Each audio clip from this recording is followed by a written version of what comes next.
well, not everybody, but you understand what I'm saying is the vast majority of people out there, they eat it up. Why is it? You know what I heard a guy say the other day? It was the best thing in the world.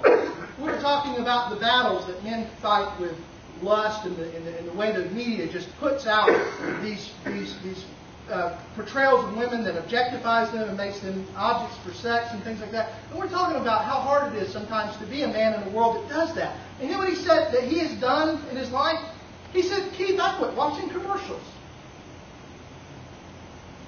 I said, what do you mean? I didn't register right away. I said, what do you mean? He said, I quit watching commercials. He said, because all of these commercials are just driven by sex and alcohol and all these. They're driven to get you to entice or get you enticed to do. They sell cars with women. Why? Alcohol with women. Why? Because men are dumb. In that sense. I know I gave you a hard time last week, fellas. This week, I'm a man. And I understand. But it's true, though. Is that being a Christian, this guy, he made a radical statement. He said, when the commercials come on, I mute my television and leave the room, or I turn it channel. He said, because I don't want to see this stuff. He said, because I don't want to fight the battle that it brings up in my mind with sin. Being a Christian in the world today, you will be thought of as being radical. Now, I do want to make a quick side note about that. And I wrote this in my notes. I said, I actually put in the notes, don't forget to say this. Being a radical does not equate to being an idiot. I can use the word idiot. It actually has a meaning. Give you an example. I have a group of friends who go out to Mesa, Arizona every year. And they do a wonderful ministry to Mormons.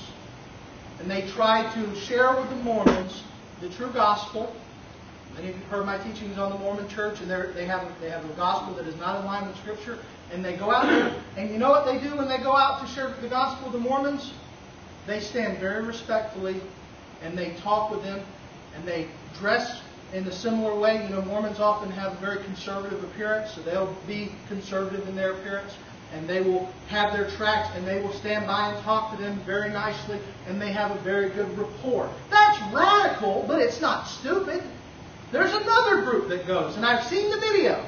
They go with T-shirts on that say things like Brigham Young was a pedophile. Brigham Young, the head of one of the head, and they hold up Mormon undergarments and swing them around, and they take bullhorns and yell at them as they walk by. Who's the idiot?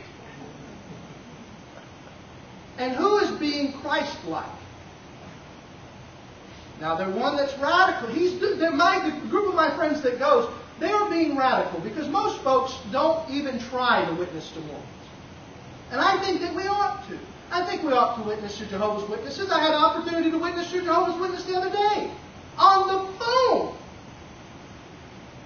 I get a call. Somebody's got a Jehovah's Witness at their door. This was fantastic.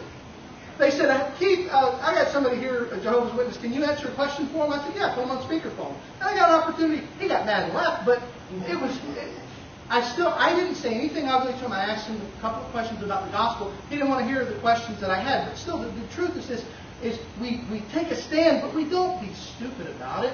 We don't be ugly about it. As soon as you engage in being ugly, you have gone past what Christ has called us to be. He has called us to be like Him. And these guys who are wearing these T-shirts and got their bullhorns and swinging the undergarments, they are not being Christ-like. And just because I'm calling you to being a radical Christian does not mean I'm calling you, or the Bible is calling you to be an idiot, or to be foolish in our behavior. We are to do in life what Christ would do in life, and do the things that would bring Christ honor. What this lady did when she broke that alabaster flask of ointment, those guys said, man, that's radical. But Christ said, it brings me honor. It brings me worship. And then He said those famous words, that most important thing that He said about her. He said in verse 13, truly I say to you, wherever the gospel is preached in the whole world, what she has done will also be told about her. Isn't that a wonderful promise? And you know what's great about it? It's true because we're here this morning. It's absolutely true because we're talking about her this morning, aren't we? We're talking about her being willing to get down on her knees before Jesus Christ. We're willing to talk about her being willing to take her hair down and clean His feet with her hair. And we're talking about her worshipful attitude. Her legacy is worship. Her legacy is self-sacrifice. Her legacy is love for the Lord more than for herself. Her legacy is a radical, but a radically beautiful legacy. Now, for the second legacy, we see the betrayer. It says, then, verse 14, one of the 12, whose name was Judas Iscariot, went to the chief priests and said, what will you give me if I deliver him over to you? Does Judas have a legacy? I think that goes without saying. In fact, very recently, there was a politician who decided to call another politician Judas. And everybody knew what he meant, right? Why? Because the name Judas rings out betrayer. It rings out backstabber, turncoat, false friend. How many of you know the story of Benedict Arnold? During the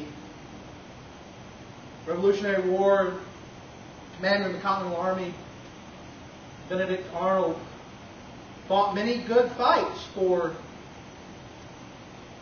the side of the Americans, the colonists, and then what happened?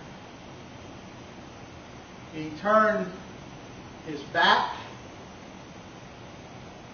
and for that, ever since then, what has the name Benedict Arnold been connected with? Treason. Right? Equated to treason. That's a legacy I don't want.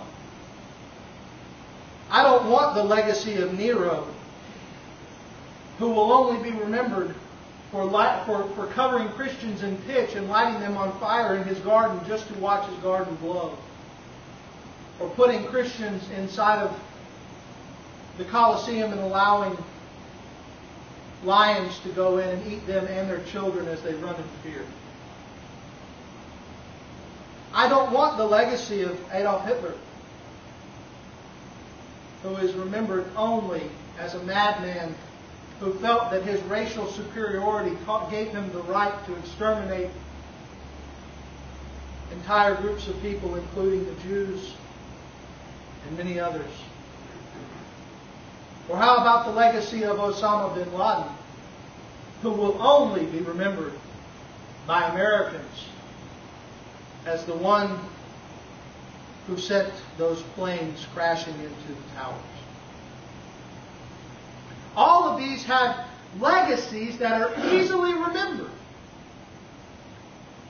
Judas, Osama, Nero, Adolf, Benedict, all have easily remembered legacies. Yet they're not legacies that any one of us would want to have. And this is the point that I'm trying to